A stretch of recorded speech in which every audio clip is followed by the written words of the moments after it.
পৃথিবী সৃষ্টি করার পরে পৃথিবী কাঁপে, আল্লাহ পাথর দিয়ে পেরেক মারলেন, পৃথিবী আর কাঁপে না। সুবহানাল্লাহ। ফেরেশতারা দেখে তো অবাক। ফেরেশতারা বলে, আল্লাহ পাহাড়ের এত শক্তি, পাহাড় গেড়ে দিলেন পৃথিবীতে, আর পৃথিবী কাঁপে না। আল্লাহ আপনার সৃষ্টির মধ্যে পাহাড়ের চেয়ে শক্তিশালী কি কিছু আছে? আল্লাহ বললেন, আছে। আল হাদিদ, লোহা। লোহা পাহাড়ের চেয়ে শক্তিশালী, কারণ লোহা পাহাড়ে মারলে পাহাড় ভেঙে যায়, ঠিক কিনা? ফেরেশতারা আরো অবাক, লোহা এত শক্তিশালী, হাল মিন খালকিকা আশাদ্দু মিনাল হাদিদ। আল্লাহ, তাহলে লোহার চেয়ে শক্তিশালী মনে হয় কিছু নাই, আছে?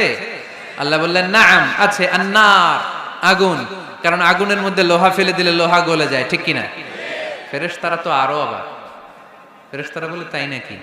আগুন এত শক্তিশালী, তো হাল মিন খালকিকা আশাদ্দু মিনান নার, আল্লাহ আপনার সৃষ্টিতে আগুনের চেয়ে শক্তিশালী কিছু আছে? আল্লাহ বলে, আছে।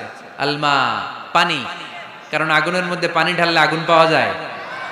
ফেরেশতারা তো এবার আরো অবাক, পানি এত শক্তিশালী, ওই পানি গট গট গট গট করে আমরা খাই, এত শক্তিশালী আল্লাহ। হাল মিন খালকিকা আশাদ্দু মিনাল মা, আপনার সৃষ্টিকুলের মধ্যে পানির চাইতে শক্তিশালী কি কিছু আছে?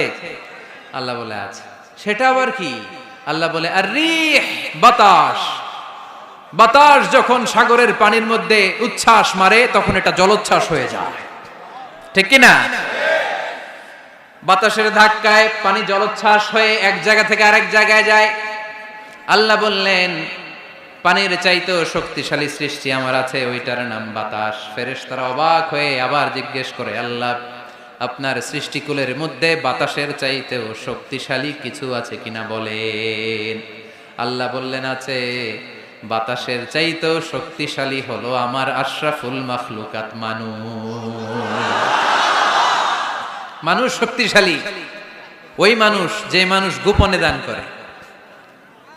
গোপনে, আল্লাকা সিররুন ইনদাল্লাহ বাইনাকা আনতা ওয়া বাইনাল্লাহ, আল্লাকা সাদাকাতুন তাখফা লা ইয়ালামুহা ইল্লাল্লাহ, আল্লাকা সিররুন ইনদাল্লাহ বাইনাকা আনতা ওয়া বাইনাল্লাহ, আল্লাকা সাদাকাতুন তাখফা লা ইয়ালামুহা ইল্লাল্লাহ। পড়তে হবে আল্লাহু আকবার।